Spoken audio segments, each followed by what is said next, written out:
Guyuran hujan rintik-rintik ya di Jabodetabek sejak tadi pagi gitu, mudah-mudahan tidak menyurutkan semangat kita dalam menjalani hari-hari ini, dan tentunya semoga apa yang kita rencanakan hari ini, apa yang sudah kita planning hari ini bisa Allah mudahkan, Allah lancarkan dan berdampak kebaikan kepada masyarakat yang secara luas begitu ya. Baik, perkenalkan saya Ardi dari Youth Entrepreneur Genpro akan membersamai Bapak Ibu sekalian dalam acara webinar Youth Entrepreneur Genpro Financial Series pajak dan laporan keuangan untuk pengusaha pemula emang perlu gitu ya. Itu insya Allah tema kita hari ini. Selamat datang juga kepada narasumber kita pagi ini, Mas Taufik Hidayat, SEI MABKP ya. Beliau insya Allah. Selamat datang Mas Taufik. Ya, alhamdulillah. Sehat ya? Sehat, kabarnya. Alhamdulillah. Baik, Bapak Ibu sekalian, sebelum kita ke Mas Taufik ini, saya yakin juga sudah pada nggak sabar ya. Sambil menunggu yang lain, akan ada welcome speech dari Vice President Youth Entrepreneur Genpro kepada Mas Fauzi, dipersilakan.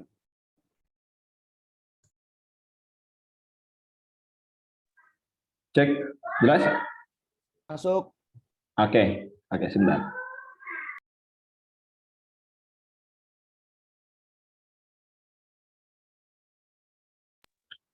Cek, udah jelas ya? Bismillahirrahmanirrahim. Assalamualaikum warahmatullahi wabarakatuh. Waalaikumsalam warahmatullahi wabarakatuh. Alhamdulillahilladzi hadana lihada wa ma kunna linahtadiya laula an hadanallah. Asyhadu an la ilaha illallah wahdahu la syarikalah wa asyhadu anna Muhammadan abduhu wa rasuluhu la nabiyya ba'dah. Puji syukur, mari sama-sama kita panjatkan kehadirat Allah yang telah memberikan nikmat sehat, sehingga alhamdulillah di kesempatan Sabtu pagi yang sendu ini luar biasa, atas izinnya kami dapat berkumpul di majelis yang mudah-mudahan Allah senantiasa berkahi keberadaan kita. Amin. Tidak lupa salawat teriring salam, mudah-mudahan Allah senantiasa curahkan kepada baginda Nabi Muhammad SAW. Mudah-mudahan kita dapat termasuk ke dalam umatnya yang senantiasa istiqomah mengikuti sunnah-sunnahnya. Amin, amin, ya rabbal amin. Baik, yang kami hormati Mas Taufik Hidayat, yang alhamdulillah sudah berkenan hadir ya di kesempatan pagi hari ini. Selamat datang Mas Taufik, dan kami ucapkan terima kasih juga atas perkenanan waktunya gitu ya untuk sharing di Youth Entrepreneur Genpro ini. Nah, sebagai informasi Bapak Ibu, Mas dan Mbak, Bro and Sis semua, bahwa program Youth Entrepreneur Genpro ini insya Allah adalah program rutin yang akan diselenggarakan secara rutin, baik itu per bulan ataupun per 2 pekan ya. Karena sebagaimana yang kita ketahui bahwa di Genpro ini ada beberapa segmentasi untuk pengembangan usaha. Ada yang pengembangan usahanya di mikro, kemudian menengah, dan lanjutan. Kemudian selain itu ada juga yang usahanya pemuda dan woman entrepreneur. Kenapa perlu ada pembagian seperti itu? Karena untuk mempertajam terkait dengan optimalisasi di masing-masing usaha. Gitu. Nah, kebetulan kami diamanahkan di Youth Entrepreneur untuk membantu entrepreneur baik itu pemula untuk bertumbuh dan berkembang gitu ya.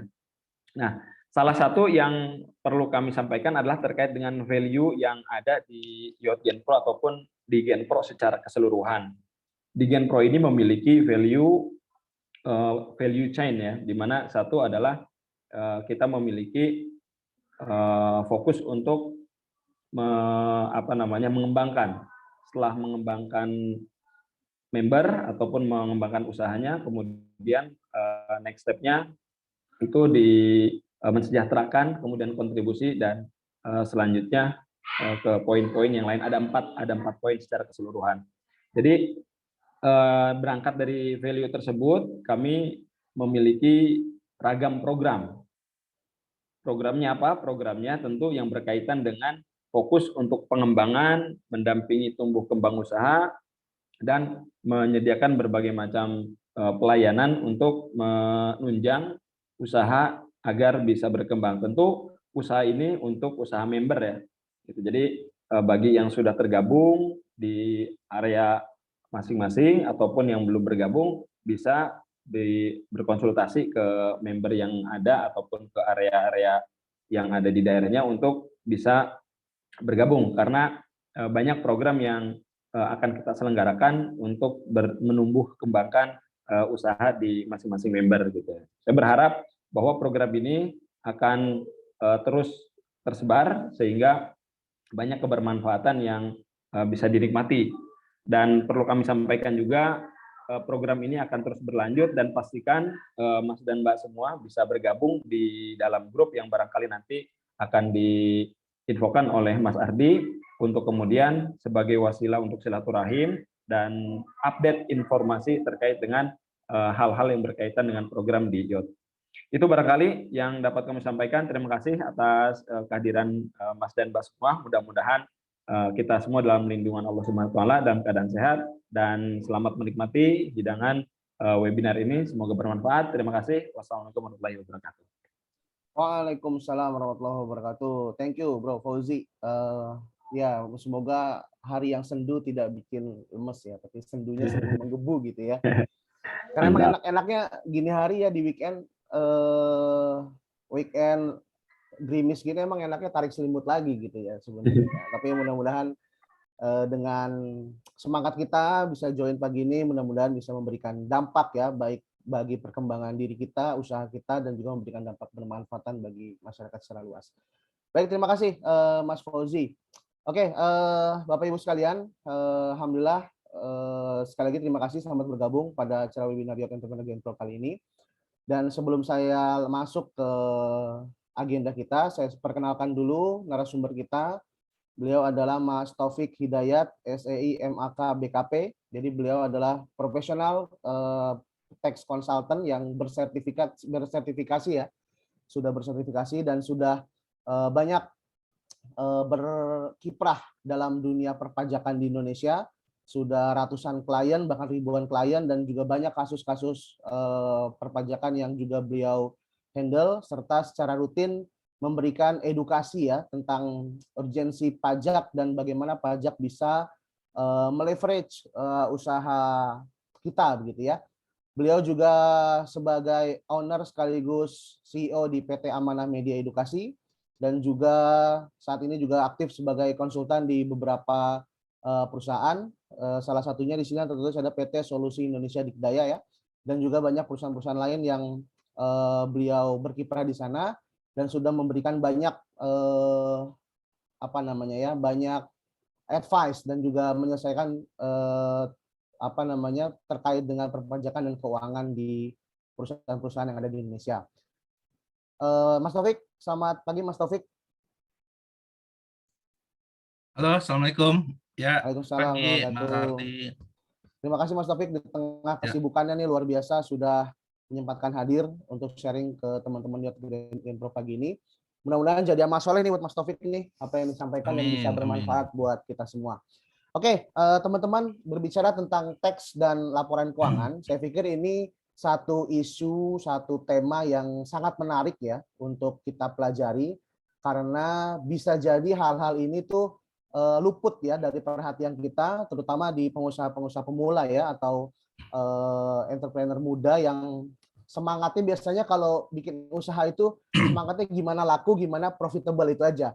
Tapi kemudian aspek-aspek seperti keuangan, lalu kemudian teks, kadang itu menjadi luput, dan seiring dengan perkembangan usahanya kemudian jadi bom waktu gitu ya. Yang akhirnya nanti ada kendala, nanti ada masalah terkait dengan perpajakan atau terkait dengan laporan keuangan begitu. Nah, itu kadang akan jadi masalah yang menyusul gitu. Karena kita tidak mempersiapkan itu di awal ya, tidak mempersiapkan itu di awal secara baik begitu ya. Nanti juga akan dijelaskan oleh Mas Taufik apa saja sih kemudian benefit-benefit yang akan kita dapat ketika kita memberikan perhatian lebih ya terhadap teks dan juga financial report ini gitu ya. Karena tanpa menafikan fungsi marketing, selling, branding, dan seterusnya, aspek finansial ini juga bagian dari aspek yang perlu ya kita persiapkan gitu, sehingga usaha kita bisa berjalan lebih sustain, lebih sehat tentunya, dan juga mendapatkan banyak peluang ya, terutama dari investor dan pihak-pihak lain yang kemudian ingin bergabung dan membuat usaha kita grow up gitu ya. Baik, mungkin itu dari saya karena saya bukan narasumber ya. Nanti silakan Mas Taufik disampaikan apa yang penting gitu ya diketahui oleh para peserta di sini yang insya Allah ini semuanya entrepreneur-entrepreneur muda yang mempunyai semangat nih dalam bertumbuh dan memberikan manfaat kepada seluas-luasnya masyarakat begitu ya.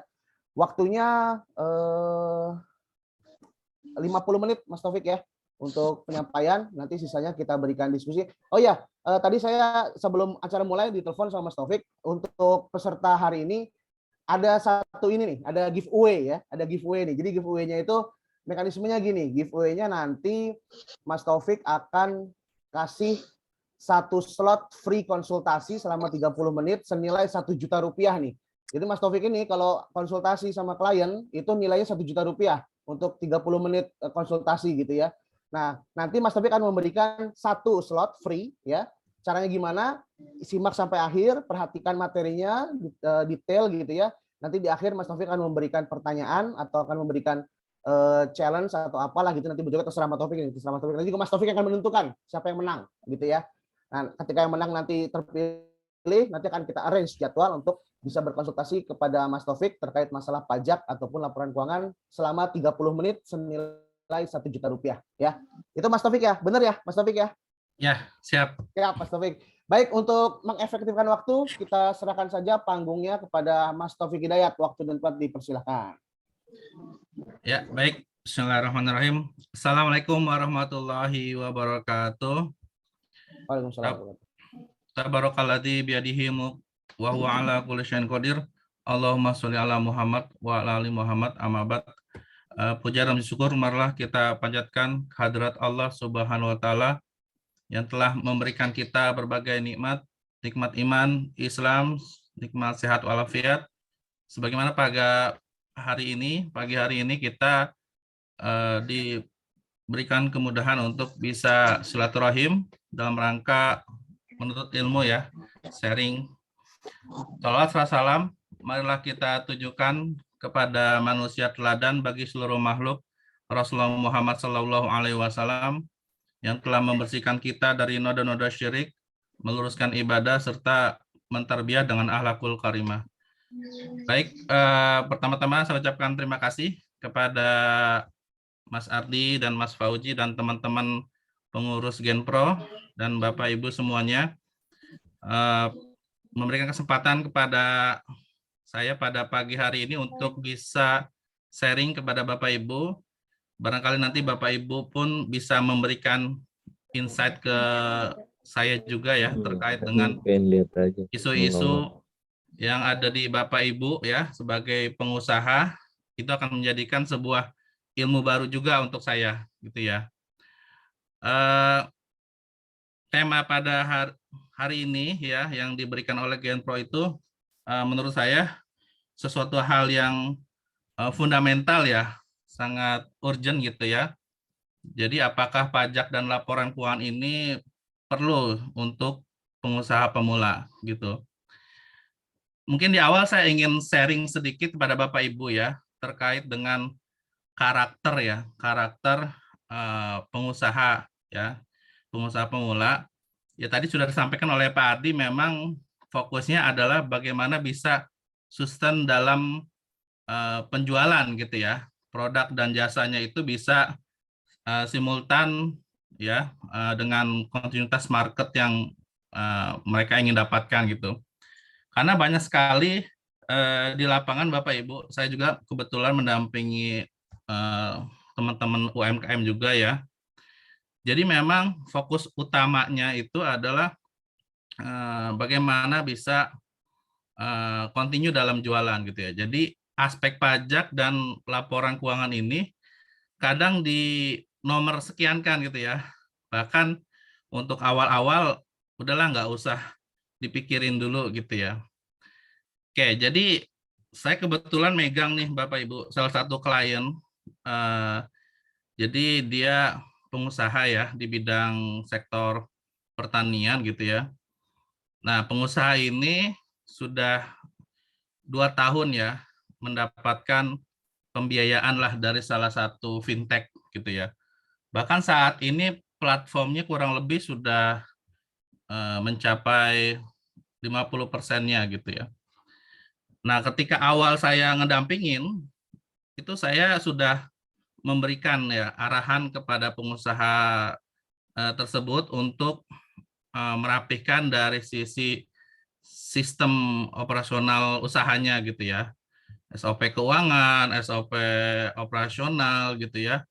Bahkan kita ajukan juga untuk menggunakan sistem gitu ya. Nah, tapi memang karakter pengusaha ini lebih ke one showman ya. Jadi dia pengen di-handle sendiri dan memang karakter pebisnisnya itu dalam hal negosiasi, dalam hal mengembangkan market itu beliau jago gitu ya. Ya, beliau jago lah. Artinya bisa mencapai target-target penjualan gitu ya yang sangat signifikan selama 2 tahun itu cukup bagus lah menurut saya gitu ya.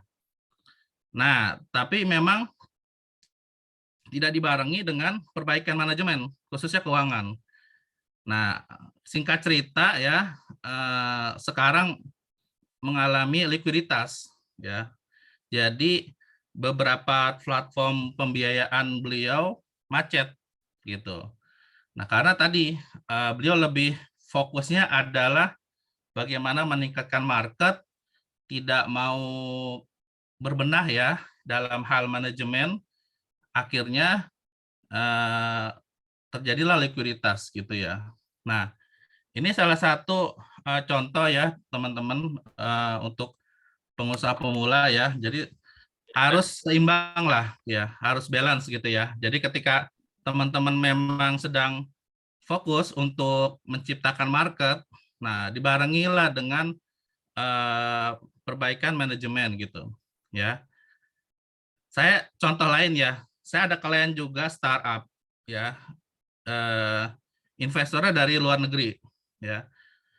Dia perusahaan IT yang mengelola orang Indonesia gitu.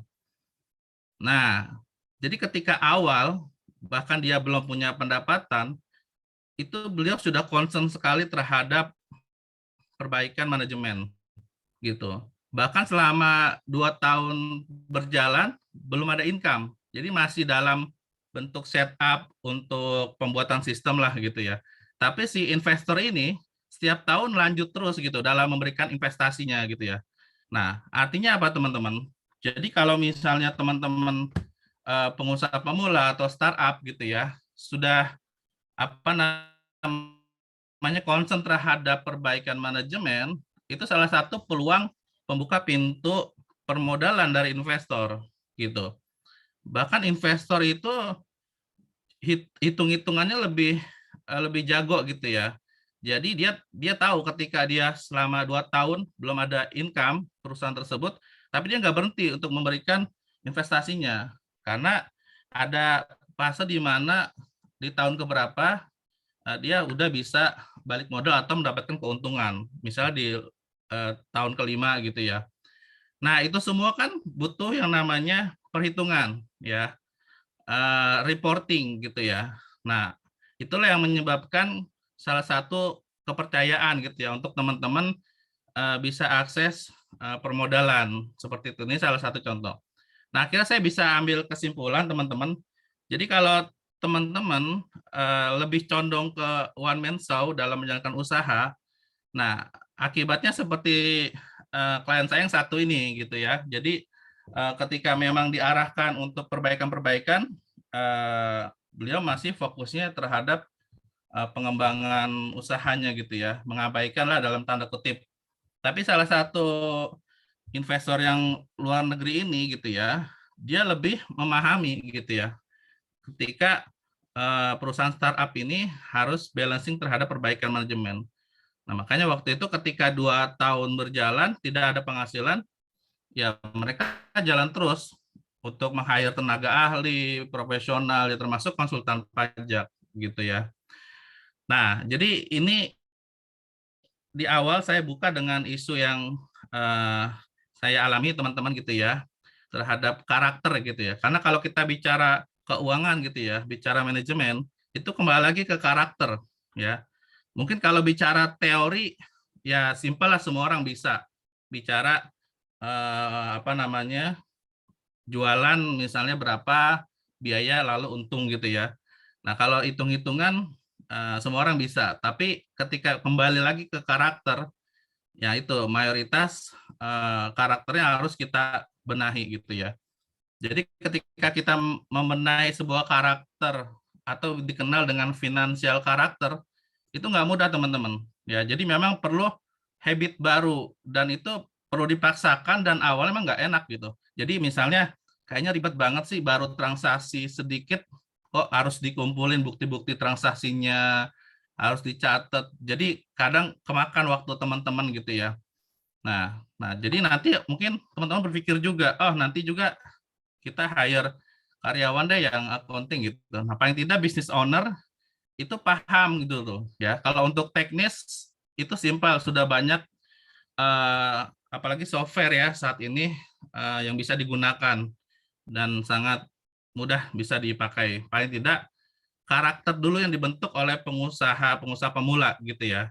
Kalau karakter udah kebentuk, nanti enak gitu ya untuk balancing-nya seperti itu.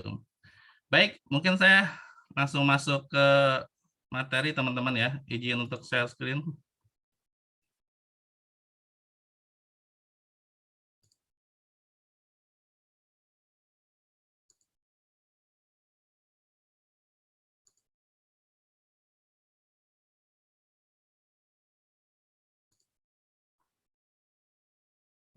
Oke, baik teman-teman ya.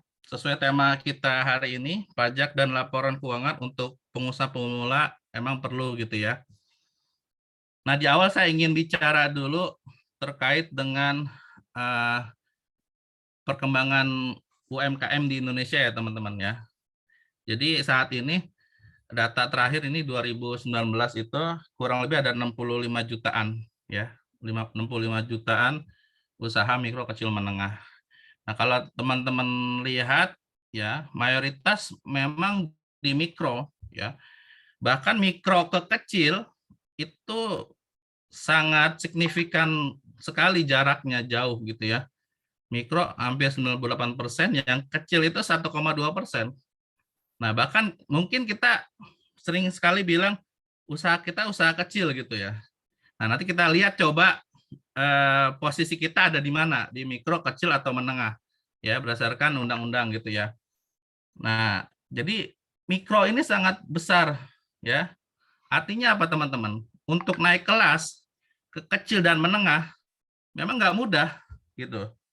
Bahkan untuk masuk ke posisi mikro saja, untuk mendapatkan kriteria yang maksimal, ya artinya beberapa hanya sedikit gitu ya. Nah, jadi yang dinamakan UMKM naik kelas, nah indikatornya ini sebenarnya ya. Jadi bagaimana usaha mikro ini yang 90%, nah itu bisa meningkatkan usaha kecil ya. Bahkan usaha menengah hanya 0,10%, kecil sekali gitu ya. Nah, makanya memang di Indonesia ini ya mayoritas penyumbang devisa negara UMKM gitu ya. Karena usaha besar itu jumlahnya sangat sedikit gitu ya. Oke, kalau kita lihat dari tahun ke tahun memang peningkatannya tidak terlalu signifikan ya gitu. Nah, ini menandakan memang progres usahanya ya masih belum maksimal nih perkembangannya gitu ya. Gitu kan. Apalagi ditambah dengan UMKM yang di tahun kedua, tahun ketiga itu biasanya banyak yang tumbang gitu ya. Ya bahkan ketika merayakan ulang tahun ke 5 tahun usahanya atau 10 tahun, nah itu makin dikit. Misalnya di tahun pertama ada 1.000 pengusaha baru gitu ya. Nah itu di tahun kelima, di tahun ke-10 itu bisa 10% kurang gitu ya. Nah mungkin nanti bisa dilihat datanya gitu. Saya sempat pernah disampaikan oleh Pak Happy Trenggono ya terkait dengan data itu. Jadi memang nggak mudah teman-teman ya untuk bisa apa namanya membangun usaha dalam jangka panjang gitu. Nah ini kita di awal berbicara terkait dengan data. Nah, sekarang kita coba lihat posisi kita ada di mana, teman-teman, ya. Nah, jadi pas Undang-Undang Cipta Kerja kemarin ada perubahan nih terkait dengan kriteria dari UMKM. Ya, jadi usaha mikro ya di peraturan yang lama itu kekayaan bersih paling banyak 50 juta, ya. Jadi kekayaan bersih ini setelah dikurangi dengan hutang usaha. Ya, jadi kalau Bapak Ibu punya modal 100 juta nih, tapi ada hutang dari pihak ketiga 50 juta, ya artinya kekayaan bersihnya 50 juta. Nah, itu di luar tanah dan bangunan, ya. Nah, di peraturan terbaru ini kriteria usaha mikro makin besar nih, ya. Dia melihatnya dari modal usaha paling banyak 1 miliar. Ya, jadi kalau modal usaha dia tidak dikurangi dengan hutang. Ya, jadi kalau Bapak Ibu misalnya punya modal ya 500 jutanya modal sendiri, 500 jutanya modal pihak ketiga, ya. Nah, maka 1 miliar. Nah, itulah sebagai modal usahanya 1 M. Ya, bukan dari kekayaan bersih. Nah, jadi Bapak Ibu bisa ukur nih, ya. Kalau memang modal usahanya paling banyak 1 miliar, nah itu berarti masuk usaha mikro, gitu ya. Nah, usaha kecil lebih besar lagi nih, ya. Ketika modal usaha 1 sampai dengan 5 M, ya, di peraturan terbarunya. Untuk usaha menengah 5 M sampai 10 M, ya. Nah, Bapak Ibu gimana tahu cara modal usahanya berapa? Nah, yaitu makanya harus belajar ilmu accounting, ya, pembuatan laporan keuangan gitu. Bagaimana mengetahui modal usaha gitu ya. Nanti kita akan bahas ya, teman-teman. Oke. Terus untuk dari sisi penjualan, ya, untuk usaha mikro paling banyak 1 tahun 2 M. Ya, jadi kalau omsetnya Bapak-bapak, Ibu-ibu belum mencapai 2 M, ya itu masih usaha mikro, gitu ya. Usaha kecil sampai dengan 15 M, usaha menengah sampai dengan 50 M. Ya. Nah, kira-kira dari peraturan undang-undang terbaru ini, kalau saya lihat memang untuk memacu nih ya, kita sebagai pelaku usaha harus men-trigger usaha kita ada di posisi mana. Nah, kalau perlu punya target di tahun keberapa bisa naik kelas, gitu ya. Dari mikro ke kecil, ya, kecil langsung ke menengah, gitu. Ya, nah jadi ini yang harus kita lihat dulu ya, apa namanya indikator usaha kita ada di mana, ya. Baik, saya lanjut. Oke, Bapak Ibu, seperti biasa ya, UMKM ini pastinya mempunyai sebuah permasalahan atau problematika, ya. Nah, apa saja yang sering dialami oleh pengusaha ya, khususnya pengusaha pemula. Nah, ini salah satu permasalahan yang sangat klasik ya. Jadi terkait dengan modal gitu ya. Bahkan pengusaha-pengusaha yang sudah dapat akses modal ya, ya masih aja gitu ya. Apa namanya? Masalahnya kurang modal gitu ya. Nah, ketika dikasih modal gitu kan, nggak lama likuiditas, ya kan, nggak bisa ngelolanya. Jadi ini menjadi sebuah permasalahan yang klasik gitu ya, bicara modal gitu. Nah, kalau kita lihat nih di apa namanya datanya PwC, jadi 74% UMKM ini belum dapat akses pembiayaan gitu. Jadi angkanya masih sangat besar sekali gitu ya. Makanya permasalahannya bicaranya adalah modal gitu. Nah, lalu apa kaitannya nih permasalahan modal dengan isu pajak dan isu laporan keuangan? Ya. Nah, kalau kita bicara modal, kita berpikirnya kan kita kerjasama dengan investor, ya kan? Atau dapat pembiayaan dari bank, ya, atau dengan fintech, ya kerjasama lainnya.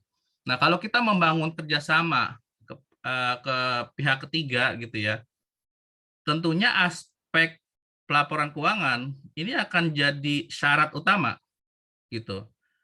Misalnya teman-teman butuh 1M, ya. Orang nggak bakalan mau ngasih 1M kalau teman-teman nggak punya reporting, nggak punya hitung-hitungan, gitu. Nggak bakalan dikasih, kecuali orang tuanya ya, atau keluarganya gitu kan, lain cerita, ya. Jadi permasalahan modal dari sejak permasalahan awal pelaku usaha pemula, artinya apa namanya simultan dengan kebutuhan laporan keuangan gitu. Nah, lalu dengan pajak gimana? Nah, tentunya kalau teman-teman menjalankan usaha menggunakan dana investor, teman-teman abai dengan yang namanya pelaporan pajak.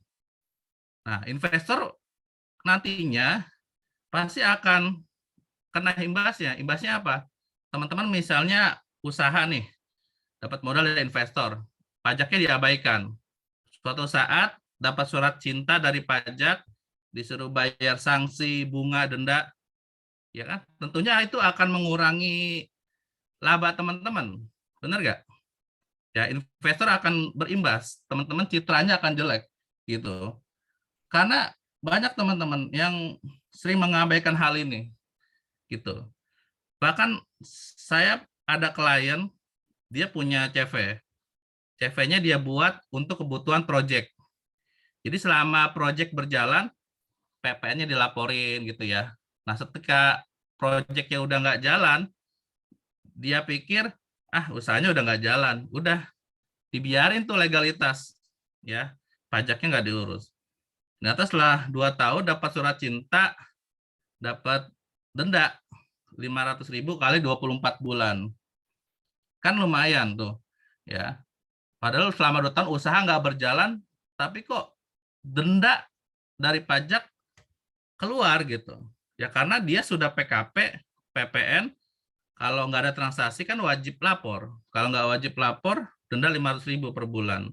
Nah, dia nggak tahu gitu. Dia abai. Akhirnya apa? Akhirnya cash flow-nya kegerus. Ya, yang tadinya mungkin untuk kebutuhan rumah tangganya ataupun buat pengembangan usaha lain, harus bayar pajak yang seharusnya itu bisa tidak bayar gitu. Ya. Jadi di awal saya tekankan buat teman-teman konsen gitu ya. Jadi terkait dengan apa namanya nanti teman-teman mau seperti apa gitu ya. Nah, itu bisa dilihat dari sini gitu. Jadi salah satu faktor untuk membangun kepercayaan ketika teman-teman sudah konsen terhadap reporting pajak dan pelaporan keuangan gitu. Ya. Baik, permasalahan kedua adalah terkait dengan urusan perizinan gitu ya. Nah, ini Menteri Investasi menyebutkan 50% UMKM masih belum memiliki NIB. Nah, perizinan ini penting juga gitu. Pastinya ketika ada akses permodalan, nah ini menjadi syarat untuk apa namanya usahanya dibuat izin gitu ya. Jadi ada kaitannya juga dengan legalitas. Ketika legalitas dibikin, tentunya udah keluarlah kewajiban perpajakannya karena sudah dibuat NPWP ya. Nah, jadi harus concern lagi tuh terhadap laporan keuangan ya, terhadap pajak. Jadi permasalahan-permasalahan tadi yang pertama modal dan perizinan ini saling terkait dengan kebutuhan pajak dan laporan keuangan ya. Jadi nggak bisa terlepas nih ya, teman-teman. Oke, permasalahan selanjutnya adalah ya ini rendahnya kesadaran untuk membayar pajak menjadi permasalahan UMKM di Indonesia ya. Nah, ini menurut data ya 60 juta pelaku UMKM hanya 2,5% ya yang melaporkan pajaknya gitu. Jadi memang masih sangat rendah ya, teman-teman. Seperti itu. Oke. Lanjut ya. Selanjutnya adalah permasalahannya adalah kurangnya inovasi ya. Jadi pelaku UMKM banyak yang jalan di tempat ya, sesuai dengan data tadi ya, bahwasannya mikro lebih mendominan gitu. Jadi tidak bisa naik kelas gitu kan. Terus yang kedua hanya bertahan di tahun pertama, tahun kedua ya. Lalu bangkrut, tidak bisa bersaing ya, karena tidak bisa berinovasi terhadap produk dan jasanya. Terus yang selanjutnya menjalankan bisnis karena ikut-ikutan. Kayak misalnya saat ini ramenya terkait dengan frozen food lah misalnya.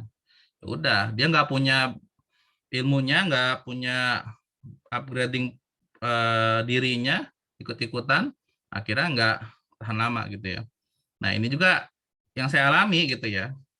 Saya punya usaha ayam geprek bertahan hanya 1 tahun gitu ya. Karena ikut-ikutan gitu ya, ya sudah gitu, tidak bermain dengan baik gitu ya. Oke, yang permasalahan selanjutnya terkait dengan gagap teknologi ya. Nah, apalagi saat ini marketplace media sosial itu sangat membuka peluang ya bagi UMKM untuk mengenalkan produknya ke ranah yang lebih luas gitu ya. Nah, sehingga produktivitas lebih mudah, efisien. Nah, tentunya terkait dengan pajak saat ini juga sudah menerapkan pelaporan dengan sistem digitalisasi. Nah, jadi ini salah satu problematika juga gitu ya untuk UMKM terkait dengan pemahaman teknologi seperti itu. Sedikit terkait dengan sistem digitalisasi dari kantor pajak ya. Jadi saat ini kantor pajak memang lagi gencar untuk meningkatkan pelayanan melalui digitalisasi. Memang kita wajib pajak lebih efisien, lebih efektif ya dalam membuat laporan. Dulu kalau kita lapor itu harus print out dan ke kantor pajak, sekarang udah bisa lewat handphone. Tapi satu sisi ya teman-teman, itu menjadikan sebuah kita sebagai wajib pajak itu sangat sulit untuk menghindar dari pajak. Ya. Kemarin pas tax amnesty 2 ya, PPS, ada kasus dia itu beli rumah di luar negeri pakai nama anaknya. Anaknya ini belum punya NPWP. Akhirnya tetap aja ketahuan, disuratin Bapak punya rumah di luar negeri gitu. Sampai orangnya bingung tahu dari mana ya pajak, padahal belinya nggak pakai NPWP gitu, di bawah tangan lah. Nah, itulah kecanggihan dari digitalisasi ya, gitu. Jadi kadang apa yang kita pikirkan secara logika untuk mencoba menghindar gitu ya ke sana sini, semua sudah ditutup dengan sistem digitalisasi. Apalagi dengan adanya keterbukaan informasi ya, pihak pajak bisa mengakses ya informasi kita baik perbankan maupun lainnya gitu ya. Nah, ini salah satu isu juga ya teman-teman terkait dengan teknologi ya. Baik, sekarang kita lanjut terkait dengan pembukuan teman-teman ya. Ya, jadi di awal tadi sudah saya sampaikan problematika ataupun permasalahan yang dihadapi UMKM itu terkait dengan aspek pajak dan laporan keuangan yang mesti harus dipersiapkan ya. Jadi problematika yang tadi saya sampaikan artinya teman-teman dari sisi pajak dan pelaporan keuangan harus sudah mulai concern gitu ya. Oke, selanjutnya kita lihat ya dari aspek pembukuan gitu ya. Nah, jadi dalam peraturan pajak pembukuan ini sifatnya wajib teman-teman ya. Nah, jadi kenapa kita harus membuat pembukuan ya, pelaporan keuangan? Ya karena itu salah satu syarat ketika kita ingin melaporkan SPT tahunan pajak kita, ya kita sebagai usaha gitu. Nah, ini wajib pajak orang pribadi yang melakukan kegiatan usaha atau pekerjaan bebas. Nah, kayak Bapak Ibu kan menjalankan usaha, maka pembukuan ini wajib dibuat.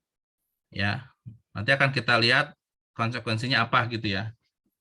Nah, kecuali yang sesuai dengan ketentuan lain ya, terkait dengan peraturan dari pemerintah. Nah, jadi dalam kacamata pajak itu ada istilah pembukuan dan pencatatan. Itu dua hal yang berbeda. Ya, nanti bedanya apa? Kita coba lihat ya. Jadi wajib pajak badan, jadi kalau Bapak Ibu nih usahanya CV, PT, firma, atau badan hukum lainnya ya, maka wajib melakukan yang namanya pembukuan. Ya. Nah, pembukuan seperti apa? Nah, jadi ini terkait nih. Pembukuan harus diselenggarakan dengan cara sistem yang lazim dipakai di Indonesia. Ya, kalau orang accounting bilangnya sesuai PSAK, ya, sesuai pernyataan standar akuntansi keuangan. Ya, nah jadi harus dibikin sesuai standar, nggak bisa dibuat apa namanya versi kita gitu, versi warung yang apa namanya ya udahlah asal kita buat ya nggak sesuai dengan standar gitu. Nah itu ya, jadi kalau Bapak Ibu punya usaha, ya badan hukumnya badan ya, maka wajib pembukuan.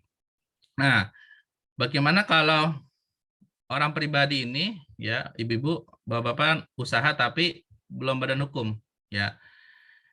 Nah ini kita lihat dari omsetnya nih, ya. Jadi kalau peredaran usahanya 1 tahun lebih dari 4,8 M, ya, maka wajib melakukan pembukuan. Ya. Jadi kalau wajib pajak orang pribadi, pelaku usaha, jadi usaha Bapak Ibu belum berbadan hukum, ya masih orang pribadi, Bapak Ibu menjalankan usaha, maka ketika usahanya sudah mencapai 4,8 M per tahun, wajib pembukuan. Ya. Kalau usahanya masih di bawah 4,8 M, ya, itu bisa memilih, ya. Jadi hukumnya sunnah gitu ya. Boleh melakukan pembukuan, ya, atau pencatatan. Nah, lalu apa bedanya nih pembukuan pencatatan? Jadi kalau pencatatan itu Bapak Ibu hanya melakukan pencatatan omsetnya aja, gitu. Kan kalau pembukuan itu harus ada neraca laba rugi gitu ya. Dan kalau pencatatan ini hanya pencatatan omsetnya aja selama setahun berapa. Ya, itu yang membedain pembukuan dan pencatatan. Nah, jadi kalau Bapak Ibu omsetnya masih di bawah 4,8 M, ya sudah, milih yang simpel pencatatan aja. Gitu ya. Nah, pencatatan ini biasanya ketika Bapak Ibu kan sekarang ini ada tarif PP 23 ya, yang 0,5% dari omset. Ya. Jadi misalnya Januari Bapak Ibu dapat omset 100 juta, maka pajaknya dibayarin 0,5% ya final gitu. Nah, jadi itu salah satu ritme pencatatan. Ya. Itu ketika memang orang pribadi ya, bukan badan gitu. Oke. Lanjut ya. Nah, yang kedua, pajak mensyaratkan nih penyimpanan dokumen ya. Jadi buku catatan, transaksi-transaksi itu harus disimpan selama 10 tahun. Ya, sangat lama sekali ya, gitu. Nah, jadi harus disimpan selama 10 tahun. Karena sistem pajak ini kan self assessment ya. Kita yang menghitung, kita yang melaporkan. Ya, setelah kita lapor, pajak melakukan pemeriksaan.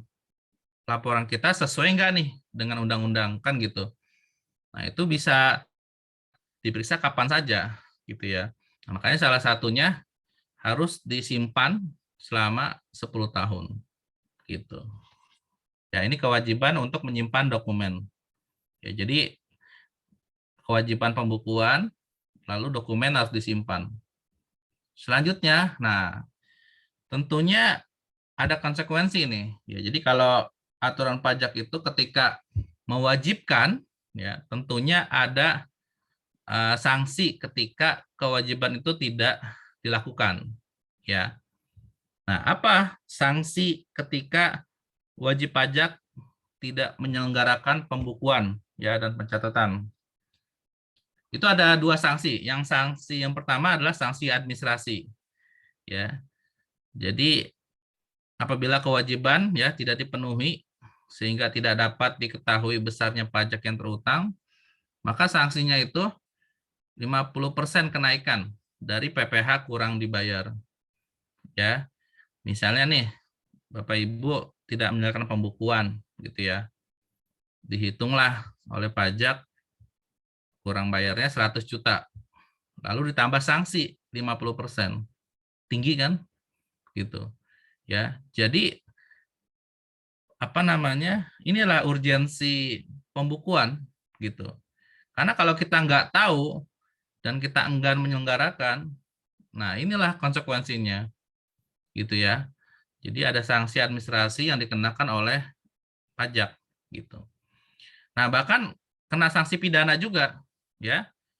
Kalau kita nih misalnya melakukan pembukuan ya, dokumennya palsu ya, tidak menggambarkan keadaan sebenarnya, manipulasi data gitu ya. Nah, ini pidana gitu. Dipidana paling singkat 6 bulan gitu kan. Nah, jadi pajak itu pada dasarnya adalah masuknya dia sebagai hukum pidana ya. Jadi sanksi-sanksi selain administratif ada pidananya juga. Nah, makanya ini yang harus diketahui oleh teman-teman pengusaha gitu ya. Jangan sampai nggak tahu akhirnya ya sudah yang saya sampaikan, cash flow yang harus Bapak Ibu gunakan untuk mengembangkan usaha yang tidak seharusnya bayar pajak jadi bayar pajak. Kan ini sesuatu hal yang tidak harus kita bayar. Ya kan? Kalau kita menyelesaikan pembukuan dengan baik, kita nggak perlu bayar denda administrasi, gitu. Ya, jadi ini yang harus ditanamkan di awal untuk Bapak Ibu ketika menjalankan usaha. Ya, jadi harus balance lah. Jadi ketika sedang mengembangkan usaha, mencari networking, ya mencari kerjasama pendanaan, nah harus dibarengi dengan pembukuannya gitu ya. Karena bicara bisnis, bicara angka gitu. Kalau nggak mau ngomongin angka, nggak usah bisnis deh, gitu simpelnya gitu ya.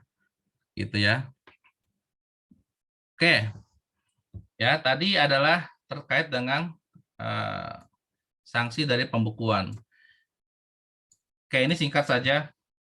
Jadi Bapak Ibu harus tahu juga yang namanya alur ketentuan umum perpajakan. Ya, kenapa sih kok saya dapat surat cinta, kok saya udah lapor dapat sanksi denda gitu ya. Nah, jadi Bapak Ibu harus tahu nih ya secara view ininya ya, secara garis besarnya gitu. Jadi diawali dengan subjektif dan objektif. Jadi kalau kita sudah memenuhi persyaratan subjektif dan objektif ya, subjektif itu misalnya kita wajib pajak dalam negeri ya, objektif ketika misalnya memang penghasilan atau ini kita sudah ada kewajiban gitu ya, maka kita disebut sebagai wajib pajak. Lalu kita daftar NPWP ya. Setelah daftar, kita menyelenggarakan pembukuan dan pencatatan ya, yang tadi saya sampaikan.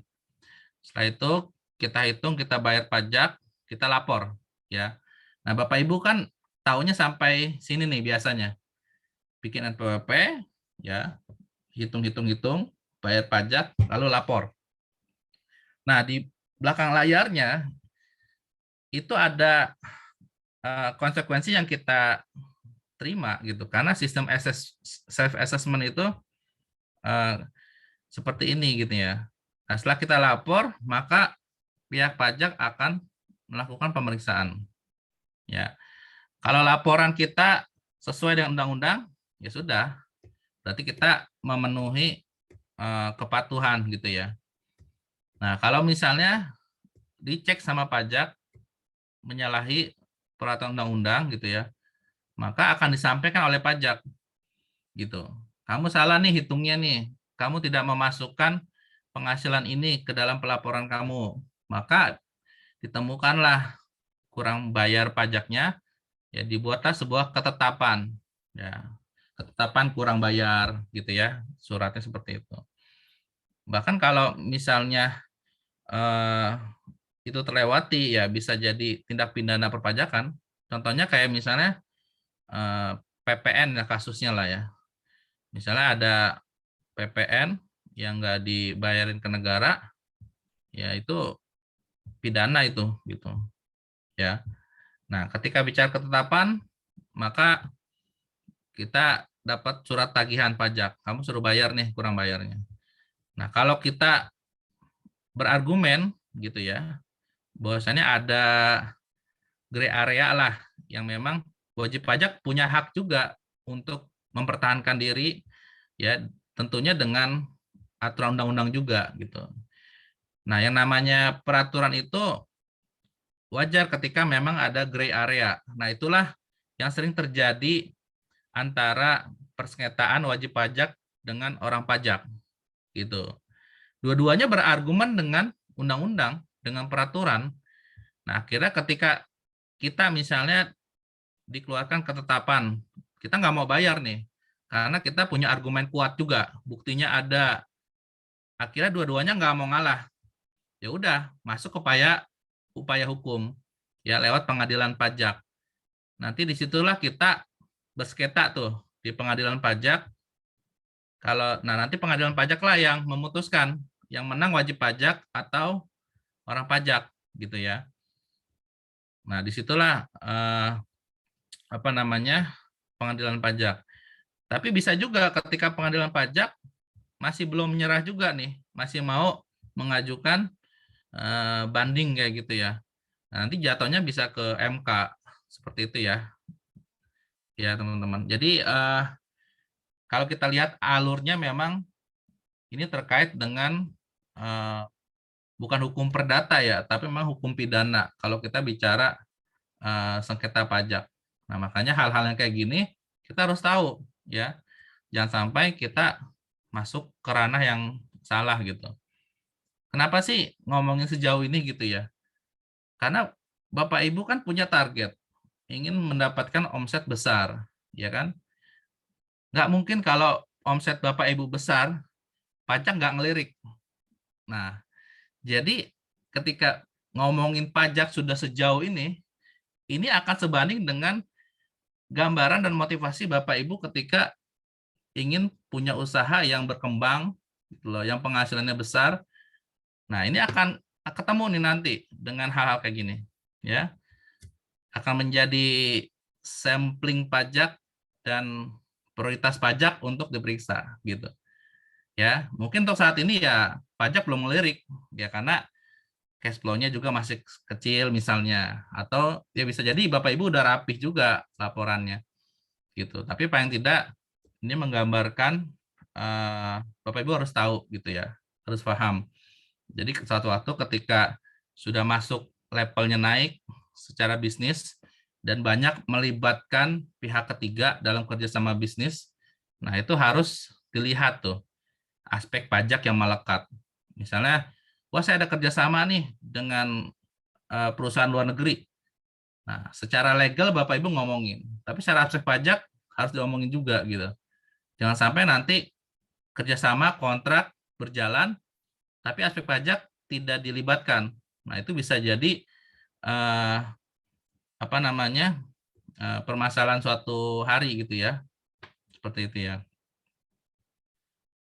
Nah, selanjutnya kita harus tahu juga mekanisme sistem perpajakan di Indonesia. Ya, ini basic ya teman-teman. Jadi kalau Bapak Ibu paham ya sistem perpajakan di Indonesia, nah nanti ketika Bapak Ibu kerjasama dengan beberapa pihak, sudah kegambar ya. Oh, ini masuknya ke withholding system gitu ya. Oh, ini masuknya sebagai pajak penghasilan gitu. Oke, yang pertama itu self assessment ya. Jadi kita menghitung, menyetor pajak yang terutang. Nah, ini yang dikenal dengan SPT tahunan badan ya. PP pasal 25 atau 29. Jadi kalau Bapak Ibu lapor SPT tahunan badan itu adalah self assessment gitu ya. Lapornya setahun sekali ya. Nah, tapi terkait dengan omset ya, kalau bicara SPT tahunan self assessment ini terkait dengan cash in Bapak Ibu. Jadi Bapak Ibu harus identifikasi ya penghasilannya objek pajak atau bukan gitu ya. Nah, yang kedua ada sistem withholding system ya. Jadi pajak terutangnya ini dihitung dan setor oleh pihak lain. Ya, ini yang familiar adalah PPh 21. Nah, ini terkait dengan aspek-aspek biaya Bapak Ibu. Ya, kalau di laporan keuangan withholding system ini munculnya di aspek beban-beban, di aspek biaya-biaya usaha Bapak Ibu. Contoh, Bapak Ibu bayar gaji, maka ada kewajiban pemotongan PPh 21. Ya. Yang motong adalah pemberi kerja, gitu ya. Misalnya Bapak Ibu ya jualan komputer ya. Jualnya ke pemerintahan, katakanlah ke dinas koperasi ya. Maka dinas koperasi akan motong PPh 22, akan mungut ya, akan mungut PPh 22 Bapak Ibu. Nah, itu pun harus tahu gitu ya. Bicara PPh 23, Bapak Ibu ada beban sewa kendaraan. Nah, itu harus dipotong PPh 23 ya. Bapak Ibu sewa ruko, sewa gedung, sewa lokasi. Maka Bapak Ibu wajib potong PPh 4 ayat 2. Nah, jadi withholding system ini aspek yang melekat di beban-beban usaha Bapak Ibu. Nah, Bapak Ibu harus tahu gitu. Karena ini akan ditanya oleh pajak. Ketika Bapak Ibu menyajikan laporan keuangan, muncullah beban sewa, muncullah beban gaji, ya, atau beban pembayaran jasa pihak ketiga lainnya. Maka pajak akan menanyakan, ini dipotong tidak, gitu ya, kewajiban pajaknya. Karena itu ada kewajiban di pemberi kerja, gitu. Nah, ini kalau nggak diperhatikan, ini bisa jadi pengurus cash flow juga, yang seharusnya bukan Bapak Ibu ya yang membayarkan, yang uangnya itu kan dari yang mendapatkan penghasilan ya. Bapak Ibu hanya memotong. Ya karena Bapak Ibu nggak memotong, maka Bapak Ibu yang menanggung gitu. Jadi yang seharusnya cash flow Bapak Ibu nggak keluar, jadi keluar. Ya. Jadi ingat ya, withholding system ini bukan uang Bapak Ibu. Uang yang mendapatkan penghasilan. Ya, tadi contoh misalnya sewa ruko ya. Misalnya 10 juta. Ya, maka Bapak Ibu potong 10%. Nah, berarti uang yang dikasih ke pemilik ruko itu setelah dikurangi 10%. Artinya apa? Itu bukan uang Bapak Ibu kan? Uang si pemilik ruko. Hanya motong. Nah, karena nggak motong, diperiksa sama pajak, maka 10%-nya jadi tanggung jawab Bapak Ibu. Nah, itu yang saya sampaikan. Yang tidak seharusnya bayar, jadi bayar. Gitu. Nah, karena nggak tahu, gitu kan. Bikin kontrak sewa, tapi tidak ada aspek pajak di dalamnya. Nah, itu yang akan bermasalah. Ya. Jadi, Bapak Ibu itu bayar pajak pakai uang Bapak Ibu, itu dilihatnya dari omsetnya. Gitu. Ya, jadi tadi misalnya PPh final 0,5%. Omset 100 juta dipotong 0,5%.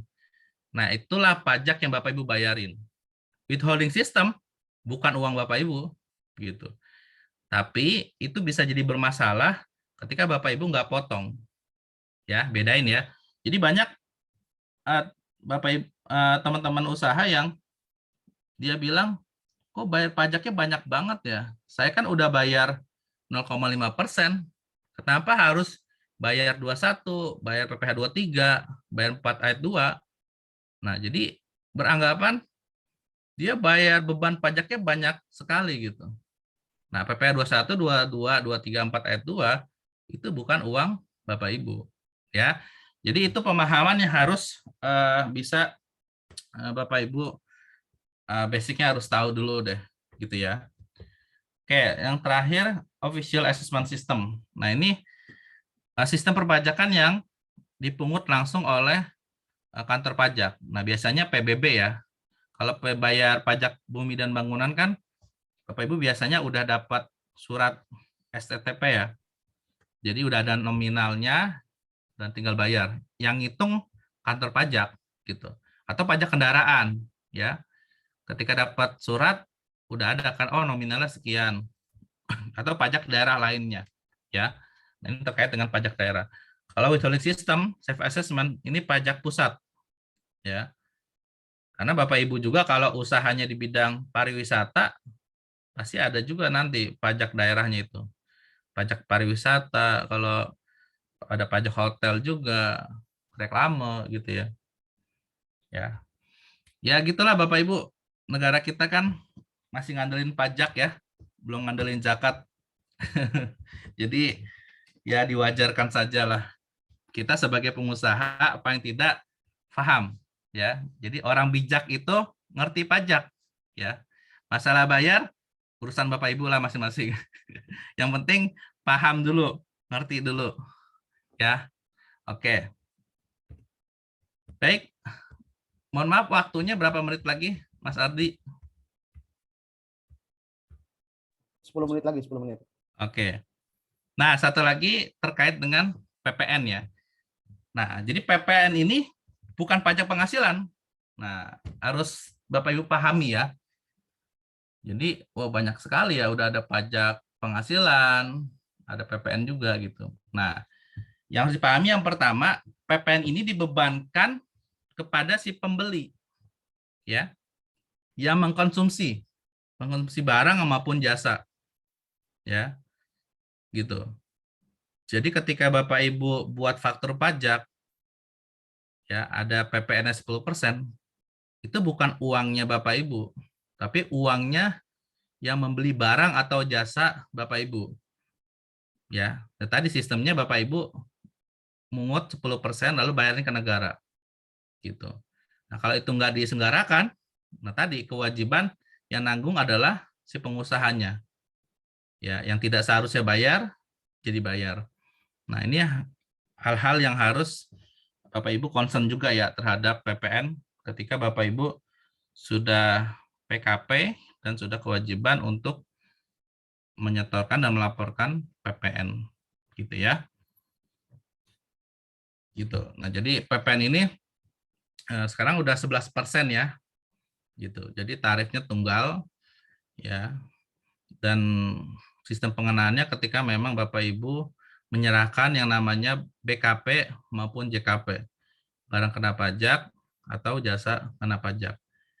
Jadi atas barang dan jasa ya, gitu pengenaannya. Makanya dibebankan oleh konsumen ya. Nah, sistemnya juga ini ya. Jadi kalau misalnya Bapak Ibu mungut 11% gitu ya. Lalu Bapak Ibu beli barang atau jasa juga dapat faktur pajak masukan, maka itu dikurangin dulu ya. Jadi misalnya Bapak Ibu motong 100 nih ya. Lalu Bapak Ibu beli barang atau jasa sebagai HPP kan, dapatlah pajak masukan 50. Jadi ke negara itu bayarnya 50 gitu. Ini konsep dasar ya. Seperti itu. Oke. di awal tadi kita sudah bicara terkait problematika. Terus yang kedua, ketentuan umum ya, perpajakan di Indonesia seperti apa.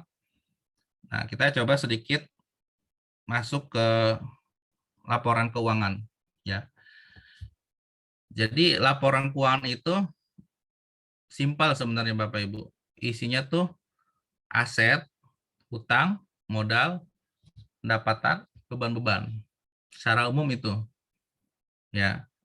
Jadi Bapak Ibu sebenarnya sudah bisa memetakan nih. Jadi lihat aja aset Bapak Ibu apa aja ya. Aset lancar misalnya Bapak Ibu punya rekening usaha ada 4 rekening. Nah, itu lihat saldonya ya. Maka itulah menjadi nilai aset lancar Bapak Ibu ya. Atau Bapak Ibu punya piutang ya. Saya masih ada piutang misalnya di customer saya. Nah, itu menjadi aset lancar juga.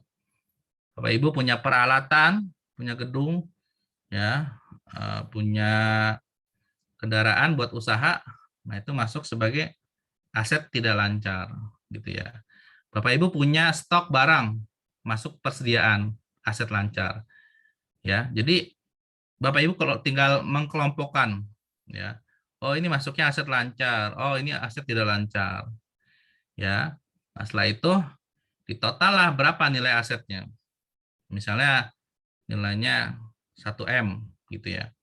Nah, lalu bagaimana ekuitas dan liabilitasnya?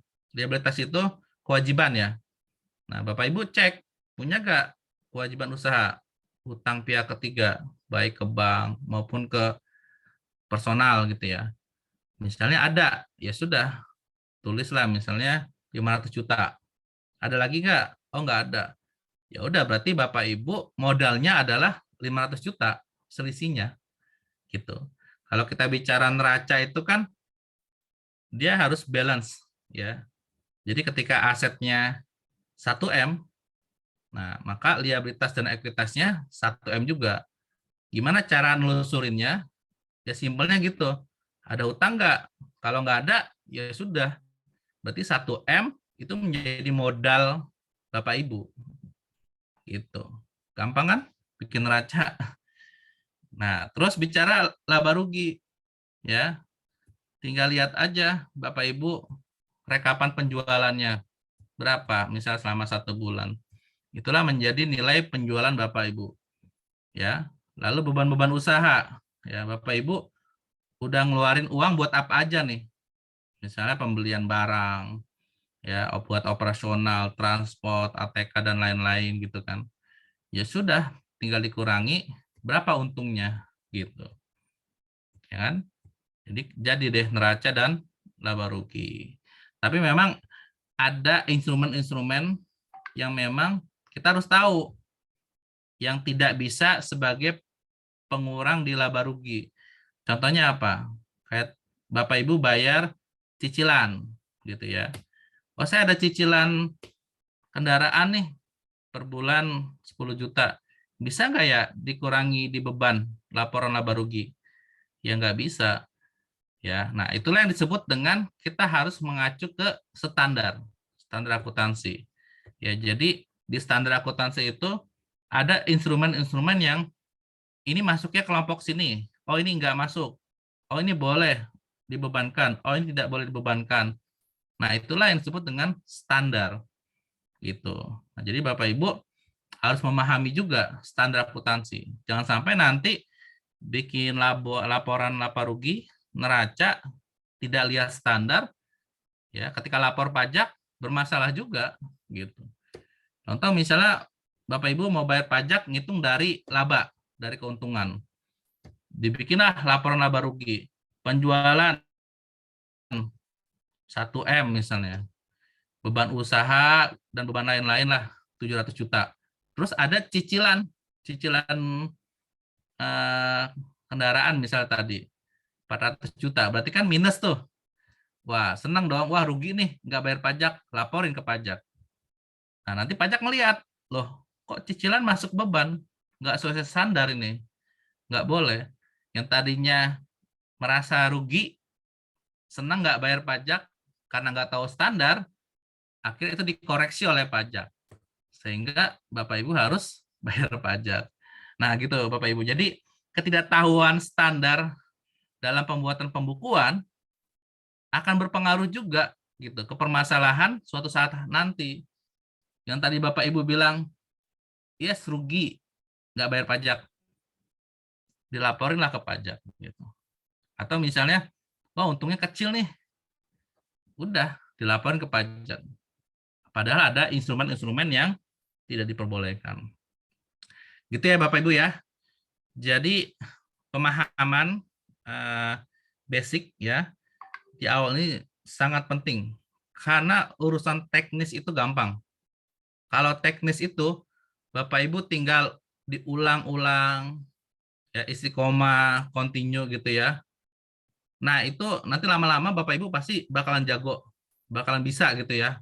Bikin laporan keuangan gitu ya. Seperti itu ya Bapak Ibu ya. Jadi pemahaman dasar dan persiapan untuk perubahan karakter ya. Jadi finansial karakternya itu harus berubah ke yang lebih baik gitu ya dalam hal konteks membiasakan ya membuat laporan keuangan gitu ya, memahami setiap transaksi ini aspek pajaknya apa gitu ya. Seperti itu Bapak Ibu ya. Jadi itu harus menjadi basic dan karakter Bapak Ibu untuk menjalankan usaha. Baik, selanjutnya elemen-elemen laporan keuangan ya tadi sudah saya sampaikan ya. Bicara aset, liabilitas, modal, pendapatan, biaya dan laba ya. Jangan ketukar ya antara pendapatan dan laba. Ya. Kalau ditanya omset berapa? Omset itu masih belum tahu gitu ya. Misalnya omset itu laba bukan sih gitu. Nah, banyak yang ketukar kadang ya. Membedakan pendapatan dan keuntungan nih. Ya. Baik. Nah, ini sedikit siklus akuntansi. Ya, sekarang kalau bicara software accounting sudah banyak ya. Ada Accurate Journal dan lain-lain lah dan sangat mudah untuk digunakan karena sudah non orang yang bukan accounting juga bisa make lah gitu ya. Gitu. Jadi memang siklus akuntansi ini ya tidak berubah dari dulu sampai sekarang yang seperti ini. Dari transaksi-transaksi ya masuk ke jurnal, buku besar, ada neraca gitu ya. Ini kalau orang accounting familiar nih ya bahasa-bahasa gini gitu. Sehingga jadi laporan keuangan. Nah, ini sudah by system semua kalau memang menggunakan software. Nah, tapi kalau kita nggak paham, ya tetap aja nanti kita salah post, salah masukin treatmentnya seperti apa, maka ending laporan keuangannya pun akan keliru gitu. Makanya pemahaman standar akuntansi itu jauh lebih penting dibandingkan teknis siklus akuntansi. Karena siklus akuntansi ini udah baku. Ya, yang namanya neraca itu pasti otomatis dia akan balance. Walaupun kita salah masukin angka, salah transaksi misalnya, dia otomatis akan balance. Gitu. Tapi kan tetap aja tadi yang saya sampaikan ada kesalahan salah saji, bahasanya seperti itu. Yang akan mempengaruhi. Baik, mungkin itu saja ya Bapak Ibu. Nanti untuk studi kasus kita coba coret-coret the Excel sekaligus diskusi ke Bapak Ibu ya. Ken itu aja. Terima kasih. Saya lanjutkan ke moderator. Baik, terima kasih Mas Taufik atas pemaparannya. Saya resum sedikit ya. Tadi diawali dengan problematika yang biasa timbul ya di UMKM ya, mulai dari permodalan, lalu kemudian pemahaman terhadap pajak, lalu misknowledge terhadap pengelolaan bisnis dan gagap teknologi gitu ya, yang kemudian jadi permasalahan umumnya UMKM. Lalu yang berikutnya adalah adanya perubahan standar ya, standar kategori pengusaha. yang masuk kategori UMKM ya. Perbedaannya antara sebelum ditetapkannya Undang-Undang Cipta Kerja tahun 2021 dan setelah ya, yang kemudian diatur oleh peraturan pemerintah tadi yang berapa saya lupa ya, yang menyebutkan bahwa kategori mikro itu adalah usaha yang modalnya sampai 1 miliar gitu ya. Jadi yang tadinya penetapan standar kelas usaha itu berdasarkan kekayaan, tapi ini kemudian berubah berdasarkan aspek permodalan ya, yang itu tidak melihat apakah modal itu modal mandiri dan juga atau modal dari pihak lain gitu. Yang berikutnya tadi ada beberapa pola dari perpajakan ya. Tadi ada self assessment, lalu ada withholding system, dan juga ada official assessment system. Self assessment itu berarti wajib pajak yang melakukan pelaporan dan juga penghitungan juga pelaporan. Lalu withholding system itu pihak lain ya yang memungut dan juga melaporkan. Lalu ada official assessment system, ini lebih kepada pajak petugas seperti petugas daerah dan seterusnya gitu ya. Tadi juga sudah dijelaskan beberapa turunannya gitu. Nah, dari aspek laporan keuangan tadi sudah dijelaskan juga beberapa hal ya terkait dengan apa saja sih sebenarnya instrumen laporan keuangan gitu. Lalu kemudian flow-nya seperti apa, dan tadi juga sudah dijelaskan benefit-benefit yang bisa kita dapat dan juga konsekuensi yang bisa kita terima ketika kita abai terhadap dua hal ini ya, laporan keuangan dan perpajakan. Baik, itu resume dari saya. Selanjutnya kita buka sesi discuss ya. Kita buka sesi discuss. Silakan raise hand bagi yang ingin bertanya. Kita awal ini kita pilih 3 dulu ya. 3 orang, silakan. Ada? Saya beri kesempatan 3 orang untuk raise hand, silakan. Ya, good. Oke, silakan. Ini Mas Kaus Bagus nih. Diperkenalkan diri dulu Mas, dan apa yang ingin ditanyakan. Silakan. Oke. Terima kasih, good. Cak Parman Kaus Bagus dari Genpro Surabaya. Iya. Sangat menarik dan cukup membuat gimana ya, kemeringet ya kalau bahasa Surabaya ya. Kami yang masih pemula ini memulai bisnis, sebenarnya kalau umurnya cukup, tapi memang belum melek terkait dengan pencatatan, apalagi dunia pajak ya. Kami sebagai pimpinan kadang ya masih pembukuan biasa ya. Sudah CV sudah good ya.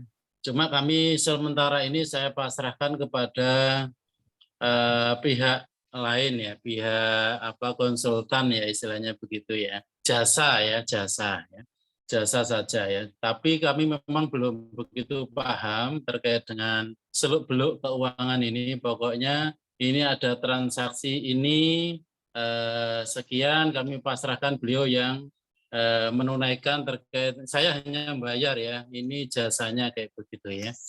Ya ini kan terkait dengan melek ya, melek perpajakan, melek administrasi keuangan, ini yang kami terasa kurang, tak lihat kok koyok bahaya ya, medeni gitu ya. Ya. Tapi harus karena kita mau naik kelas ya. Tapi harus karena kita ya selama ini kita sudah interaksi dengan dinas ya, Disnaker dan lain sebagainya terkait dengan pengadaan kami di fashion, di kaos dan lain-lain, jaket itu baru memulai ya 1-2.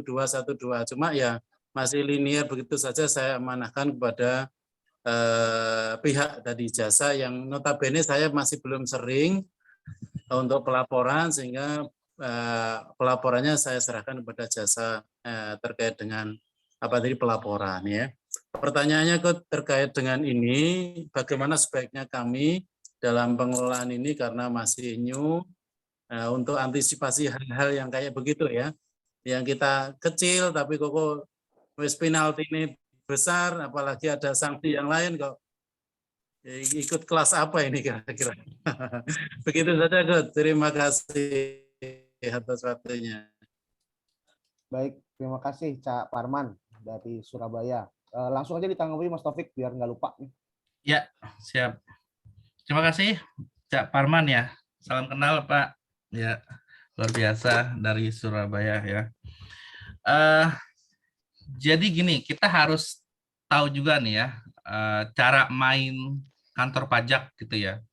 Jadi sebenarnya kalau kita paham dan kita tahu ilmunya ya, sebenarnya kekhawatiran itu tidak perlu dijadikan sebuah hal yang menakutkan gitu ya. Nanti kalau itu jadi khawatir menakutkan, lupa dengan mengembangkan bisnisnya gitu ya. Oke, jadi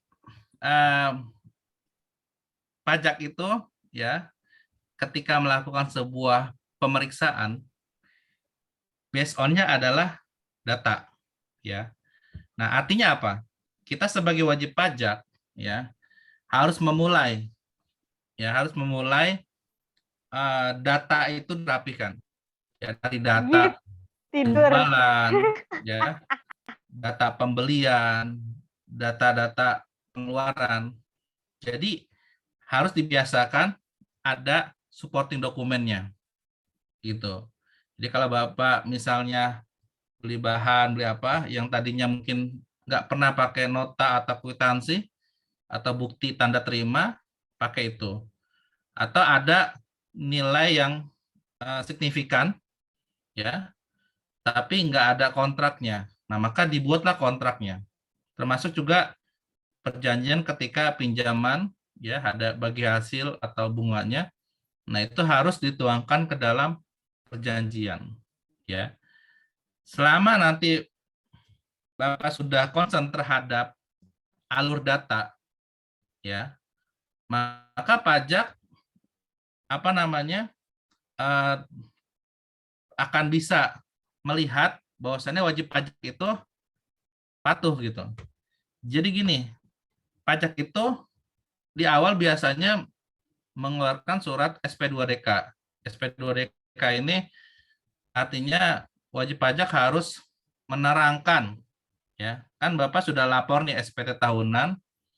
Nah, wajib pajak kantor pajak itu ingin minta penjelasan saja dari Bapak. Misalnya, tolong dong penjelasannya ini penjualan sekian dari mana angkanya. Ini ada pengeluaran ini dari mana.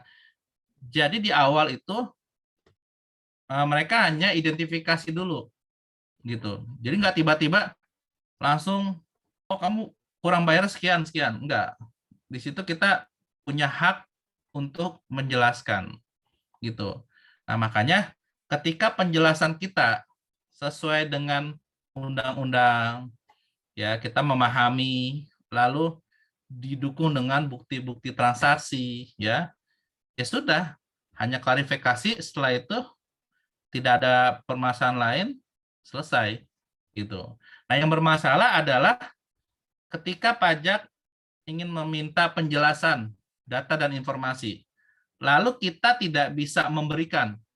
Yang kita berikan sangat minim datanya. Nah, disitulah ada kemungkinan pajak akan mencari informasi dari pihak lain. Misal dari perbankan, ya bisa mengakses langsung pihak pajak dari pihak luar. Bahkan saya ada kasus salah satu klien, dia ketika melaporkan pajak hanya melaporkan satu rekening bank, ya.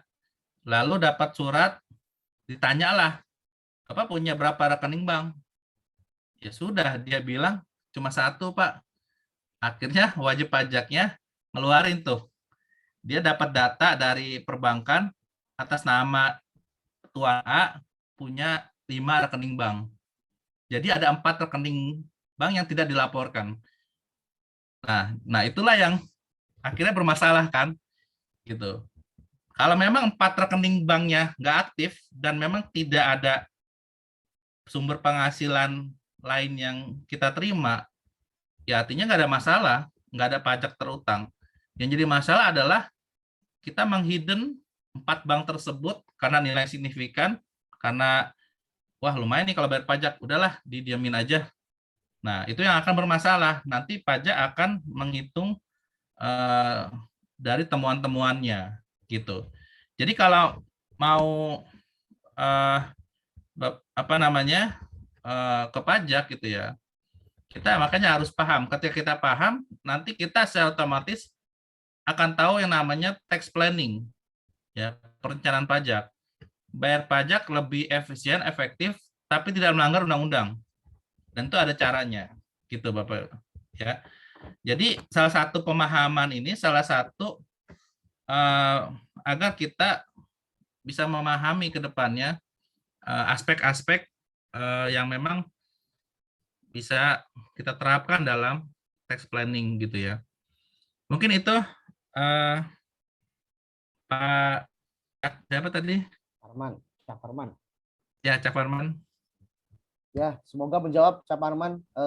Jadi kalau pengalaman saya, walaupun pihak lain yang mengerjakan gitu ya, kita juga harus punya fungsi kontrol nih, Cak Farman nih, soal itu ya. Karena kalau enggak ya kalau pihak lainnya ini orang yang kita percaya, lalu kemudian memang kompetensi, insya Allah nggak masalah ya. Kan kadang-kadang kan sekarang banyak orang yang ngaku kompeten gitu ya.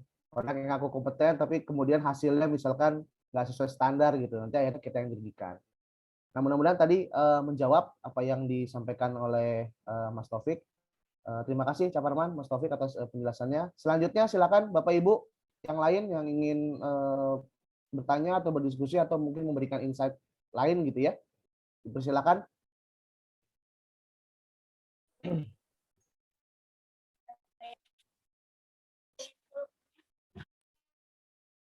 Ada? Oke, kalau nggak ada saya dulu nih, Mas Taufik nih. Mas Taufik, saya menarik yang tadi sistem yang kedua ya, sistem yang withholding system ya. Saya pernah dengar sih beberapa kasus itu yang pemberi kerja kemudian tidak melaporkan PPh ya, PPh atas gaji pegawainya. Lalu kemudian ada beberapa transaksi jasa gitu yang juga tidak menerapkan pemotongan pajak dalam transaksinya. Itu artinya proses penyesuaian pricing ya, proses penyesuaian hal-hal itu harus disiapkan di awal ya. Artinya memasukkan instrumen perhitungan pajak ini gitu ya. Karena khawatir kita ngerilis 100.000 dengan potensi profit misalkan 50% nih. Tapi kemudian kita nggak masukin item itu tuh. Artinya gini, yang harusnya kita terima bersih 100.000 karena ada potongan dan lain-lain gitu ya. Jadi akhirnya kita mengabai terhadap potensi biaya yang muncul. Nah itu kira-kira gimana tuh Mas Taufik antisipasinya? Ya, betul. Jadi memang tadi kebanyakan ketika abai, akhirnya kegeruslah keuntungan yang harus didapat sekian, akhirnya berkurang. Nah, jadi di awal memang harus disepakati dulu dengan konsumen kita ya, customer kita, bahwasannya harga sekian gitu ya, itu sudah include pajak atau exclude gitu. Nah, artinya kalau memang sudah include ya, maka pastinya pengusaha tersebut akan menaikkan nilai atau menggross up gitu ya, agar dia bisa menestimasi juga yang dia dapat pun tidak berkurang. Nah, atau bisa jadi juga itu sebagai ya sudah deh, include saja, anggap aja itu sebagai diskon kita kasih gitu, udah berikut pajak. Nah, itu pun bisa menjadi apa namanya, penawaran di awal dengan customer kita gitu. Jadi disepakati saja dan tentunya harus berhitung juga di awal gitu, ketika memberikan include tax maupun exclude tax itu seperti apa. Atau bisa saja dengan harga segitu kita mintanya exclude, tapi customer kita, klien kita nggak mau. Ya artinya kita daripada sama sekali nggak dapat project misalnya, ya sudahlah, mengurangi keuntungan kita nggak ada masalah. Sebagai ya itu kan kembali lagi ke strategi ya. marketing ya, gitu ya.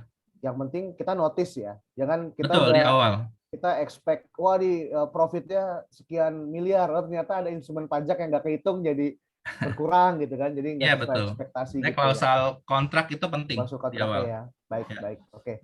Baik, silakan Bapak Ibu. Ada lagi, saya buka lagi kesempatan nih sebelum beranjak ke agenda berikutnya. Ini mumpung free nih Bapak Ibu ya, silakan ditanyakan nih. Ada kesempatan yang mudah-mudahan bisa membantu. Monggo, ada?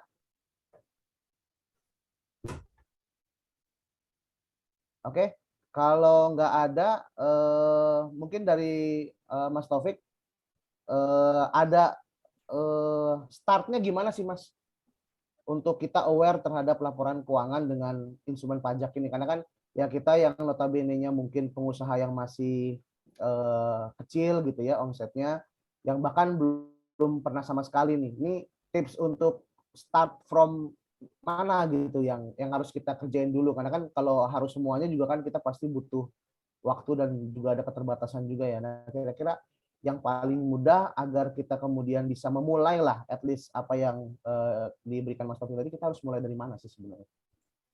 Oke, ya jadi untuk teman-teman pengusaha, paling tidak itu aware terhadap update peraturan dan informasi pajak, ya. Karena pemerintah pun banyak memberikan fasilitas. Nah, ini pernah kejadian juga nih. Ada salah satu klien, dia nggak paham tuh peraturan dan nggak paham ada fasilitas. Ya sudah, akhirnya dia jalanin aja tuh apa pembayaran dan perhitungan pajak yang sudah dijalanin sebelumnya. Ketika saya kasih informasi, kok kamu bayar sih PP 21? Kan lagi ada fasilitas ini, harusnya nggak usah bayar selama setahun. Nah, itu kan lumayan gitu terhadap cash flow. Jadi paling tidak salah satu khususnya ya harus update juga terkait ketika pemerintah mengeluarkan peraturan-peraturan terkait dengan fasilitas-fasilitas gitu. Nah, termasuk di Undang-Undang HPP terbaru untuk wajib pajak orang pribadi pelaku usaha yang omsetnya mencapai 500 juta itu nggak kena pajak. Nah, udah tahu atau pada belum tahu nih di 2022 ini. Jadi teman-teman yang omsetnya nih misalnya Januari omsetnya 100 juta, maka nggak bayar pajak. Februari 100 juta, jadi akumulasi tuh 200 juta, nggak bayar pajak. Maret, April, Mei 500 juta total ya semuanya, nggak bayar pajak. Di Juni misalnya 600 juta totalnya, maka bayar pajaknya dari 100 jutanya. Karena 600 juta dikurangi 500 juta dulu, ketemulah 100 juta dikali tarif 0,5%. Nah, itu berlaku di tahun 2022. Nah, coba Bapak Ibu cek lagi gitu ya, yang omsetnya dari Januari, ini mungkin yang nggak tahu, dia udah bayar itu dari Januari. Dia bayar 0,5% gitu kan. Nah, padahal ini sudah keluar peraturan sejak awal tahun seperti itu. Ya, jadi langkah awalnya memang harus update lah terhadap informasi pajak. Itu aja dulu. Nah, karena nggak semua pengusaha juga menerapkan semua aspek pajak, tergantung. Mungkin untuk pengusaha A, ya dia tidak ada aspek pemotongan selain gaji, atau nggak sama sekali. Karena memang gaji karyawannya masih di bawah PTKP. Atau dia juga nggak ada sewa, nggak ada yang lain. Artinya dia cukup untuk ya bayar PPh finalnya saja. Seperti itu. Nah, tambahan selanjutnya nih, Bapak Ibu yang mungkin sudah menerapkan yang 0,5%, untuk yang PT kan itu berlaku 3 tahun, ya, yang omsetnya masih di bawah 4,8. Jadi ketika legalitasnya 2018 ke belakang, itu kan udah habis nih 2020, maka 2021 ini kemarin ya, tahun kemarin itu sudah melakukan pembukuan. Jadi ngitungnya itu bukan dari omset dikali 0,5%, ya, tapi dari laba gitu. Nah, kalau CV berakhir 4 tahun, maka tahun ini nih, ya, terakhir. Kalau orang pribadi 7 tahun. Nah, kalau kita lihat dari peraturan tersebut, memang tidak memberikan fasilitas seumur hidup itu dalam konteks ketika omsetnya masih di bawah 4,8 M. Kan yang peraturan sebelumnya itu kalau omset di bawah 4,8 M dikali tarif final ya 1%. Itu nggak ada jangka waktu tuh. Nah, kalau yang peraturan terbaru pakai jangka waktu, tapi dikasih 0,5%. Nah, makanya ketika jangka waktu sudah habis, kembali lagi ke tarif normal. Artinya apa? Di situ para pengusaha dituntut untuk melakukan perapihan pembukuan gitu. Ya, jadi saya lihat peraturan tersebut mengarahkan kepada UMKM untuk mempersiapkan pembukuan. Karena kalau jangka waktu udah habis, wajib muat pembukuan. Gitu ya, kurang lebih. Ya. Itu kalau kita nggak tahu terus sudah terlanjur bayar, nggak bisa kita refund ya? Bisa. Oh, bisa di refund. Gimana tuh caranya tuh? Nah, kalau uang yang sudah masuk ke kantong pajak, keluarnya susah. Jadi bisa jadi kita tujuan awal minta refund, ya kan? Malah dicek ya? Ya, malah dicek, diobok-obok gitu ya. Yang tadinya kita minta refund, anggaplah 5 juta, akhirnya jadi bumerang. Bisa lebih dari itu. Jadi nggak balik malah. Iya. Artinya knowledge-nya harus kita paham ya. Jadi harus Betul. kita update terus regulasi-regulasi gitu ya. Tapi kalau nilainya besar, uh, ya itu diperjuangkan. Makanya oke. ketika ada lebih bayar yang ratusan juta, miliaran gitu ya. Biasanya perusahaan-perusahaan yang ekspor tuh, yang dia impor juga. Nah, itu diperjuangkan itu lebih bayar itu. Oke. Ya. Baik, terima kasih Mas Taufik. Ini kalau teman-teman mau update, mungkin bisa follow juga nih IG-nya Mas Taufik ya, di Konsultan Pajak Taufik ya. Silakan di follow di IG, nanti mungkin bisa DM, bisa koordinasi ya. Sekali lagi saya sebutkan di Konsultan Pajak Taufik, nyambung semua ya di IG-nya beliau ya. Baik, karena sudah tidak ada lagi yang ingin ditanyakan, mungkin kita langsung masuk ke sesi giveaway tadi nih Mas Taufik nih. Tadi kan di awal kita udah sounding ya, ada giveaway nih, giveaway private konsultasi ya, private konsultasi dengan Mas Taufik langsung, satu orang ya, dengan durasi konsultasi 30 menit via Zoom meeting atau online media lain gitu. Gimana Mas Taufik? Silakan Mas Taufik yang ini deh, gimana caranya biar dapat deh gitu. Oke, mungkin pertanyaan simpel sih ya. Bapak Ibu yang sudah menjalankan usaha gitu ya. Nah, tadi kan sudah dijelaskan nih aspek perpajakan lah ya. Nah, kira-kira Bapak Ibu siapa yang bisa menjelaskan ya usaha Bapak Ibu itu saat ini aspek pajak apa saja yang sudah Bapak Ibu bayarkan gitu ya. Nah, silakan. Jadi lebih ke arah ini setelah dapat pemahaman, Bapak Ibu kan menjalankan usaha gitu ya. Jadi diceritain aja, dijelasin aja. Bahwasanya, oh ya kalau saya punya usaha, saya setiap bulan bayar 0,5% gini-gini gitu. Gitu aja. Termasuk yang belum juga ya. mungkin ya, yang udah apa, yang ya, belum yang apa. belum. Gitu ya. Nah, berarti disampaikan tuh, ketika nanti saya punya penghasilan, berarti saya harus ada kewajiban seperti ini. Oke. Gitu. Baik Bapak Ibu, karena ini kesempatan langka, saya beri waktu 30 detik dari sekarang untuk yang mau ya, langsung raise hand dan open mic. Ya. 30 detik mulai dari sekarang. Gak usah takut, termasuk kalau ada yang belum sama sekali, ceritain aja.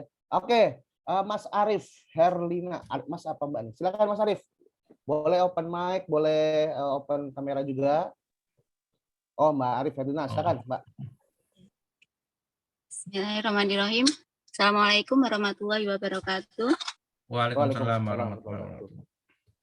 Terima kasih sekali Pak Taufik untuk pencerahannya gitu ya, permasalahan pajak dan laporan keuangan gitu ya. Mungkin di kami karena di kami usahanya ada perkenalkan dulu, saya Herlina gitu. saya Herlina, suami Pak Arif, suaminya namanya Pak Arif gitu ya. Kami usaha di bidang penjualan spare part motor gitu, spare part motor, dan baru beranjak ke mobil seperti itu. Ya menjadi apa? Tadi kami pengen sekali untuk konsultasi terkait dengan pajak gitu ya. Dengan selama ini yang sudah kita lakukan untuk pembayaran pajak, yaitu pembayaran pajak penghasilan pribadi ya, PPH yang 21 itu.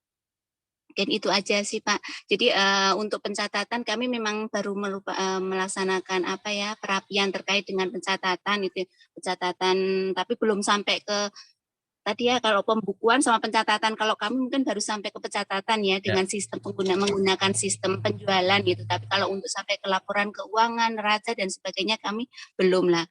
Kami ingin mendapatkan pencerahan terkait dengan hal itu. Dan itu Pak, semoga baik. bisa mendapatkan kepentingannya. Maka Terima silakan kasih Mas Taufik, Bu gimana? Herlina. Ya. Oke, terima kasih Bu Herlina. Ya, ya cukup udah menjelaskan terkait dengan usahanya tadi terkait dengan pajakan. Ya, jadi nanti silakan giveaway-nya bisa dikasih berarti Mas dapat Ardi. ya bayarnya. Selamat ya Bu Herlina ya. Oke, Nanti terima ada kasih. dari tim Selamat, kami Bu dari Herlina. YOT yang akan arrange jadwalnya, akan segera follow up ya. Boleh mungkin di japri ke saya Mbak, nih saya share nomor saya, nanti di WA ke saya info ininya Mbak Herlina ya, apa namanya? Sebentar. Nomor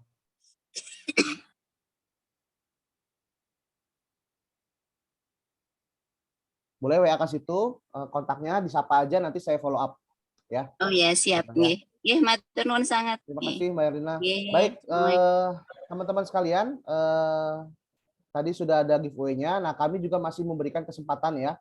Kami akan coba buka juga kesempatan untuk mentoring group ya, flash mentoring group untuk 1 kali pertemuan dengan Mas Taufik. Untuk yang ini nggak gratis ya, berbiaya, karena tadi kesempatan gratisnya Mbak Herlina yang dapatnya, alhamdulillah. Nah, kalaupun berbiaya ini jauh dari harga regulernya Mas Taufik nih, jauh dari red card-nya Mas Taufik lah, karena Mas Taufik juga ingin membantu teman-teman semua yang ada di sini untuk bisa lebih baik dalam pengelolaan gitu. Teknisnya nanti akan ada flash mentor konsultan grup ya, konsultasi grup, 1 pertemuan, durasinya total 1 jam dengan 1 sesi itu 5 saja, 5 peserta dalam 1 room ya, 5 peserta nanti dengan Mas Taufik sama dengan teman-teman YOT. Nanti silakan bisa registrasi ke nomor yang saya tulis di chat, itu nomor saya. Silakan ketik saja mentoring group YE gitu ya, mentoring group YE. Silakan di chat saja, dan biayanya adalah ini kalau Mas Taufik ini kalau konsultasi itu, kalau grup ya, kalau grup itu bisa sampai 500.000 1 sesi ya. Nah, kalau dengan teman-teman YE Gen Pro kita coba lobby gitu, nah alhamdulillah Mas Taufik berkenan di angka 70.000 aja. Ya, 70.000 untuk 1 sesi, durasinya 1 jam untuk 5 peserta. Jadi 1 jam itu untuk 5 peserta ya. Nanti ada apa namanya, konsultasi grup ya. Di situ silakan bisa daftar ke saya, langsung aja chat di WA mentoring grup YE gitu aja, sampaikan begitu, nanti kami follow up segera mungkin dan akan segera kami jadwalkan. Baik, itu mungkin dari kami. Mungkin untuk closing statement Mas Taufik sebelum kita close. Ya, terima kasih Mas Ardi. Untuk closing statement dari saya, karena ketika kita bicara finansial gitu ya, bicara manajemen perbaikan, itu adalah kembali lagi ke karakter. Jadi kalau ngebangun karakter itu nggak bisa istilahnya gini, kita menggebu-gebu di awal bicara workshop atau training gitu ya. Jadi memang harus continue dilakukan. Nah, makanya Gen Pro ini luar biasa memberikan fasilitasi terkait dengan mentoring. Ya, justru dengan adanya program kontinuitas gitu ya, itu akan memperkaya Bapak Ibu sebagai pengusaha dalam memahami ya.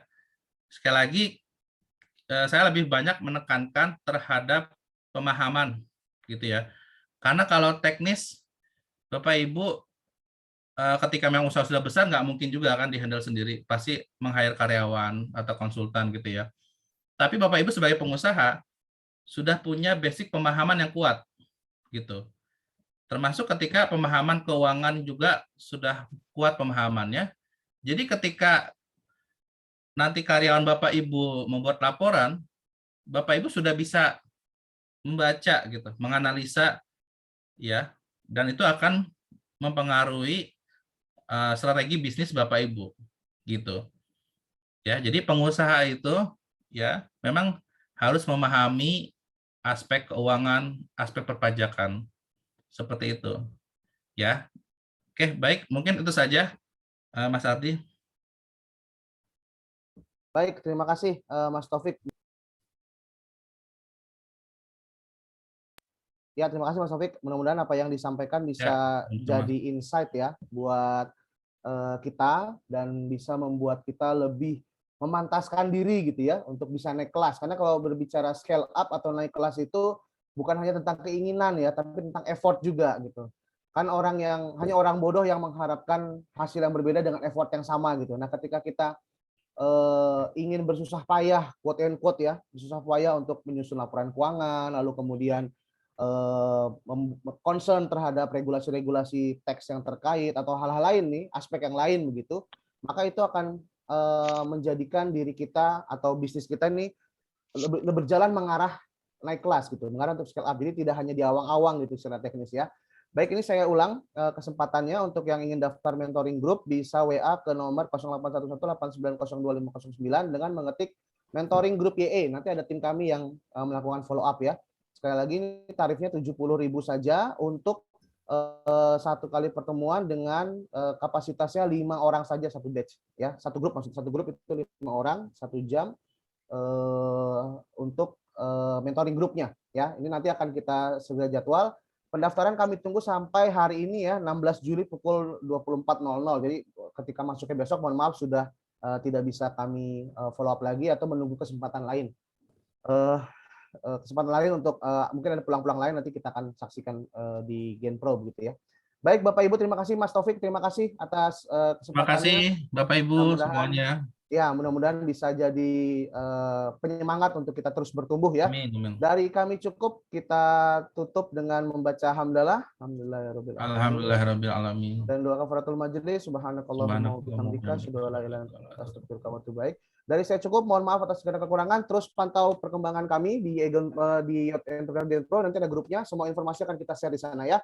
Dari kami cukup. Assalamualaikum warahmatullahi wabarakatuh. Waalaikumsalam warahmatullahi wabarakatuh. Terima kasih Mas Ardi, Bapak Ibu semuanya. Assalamualaikum. Assalamualaikum.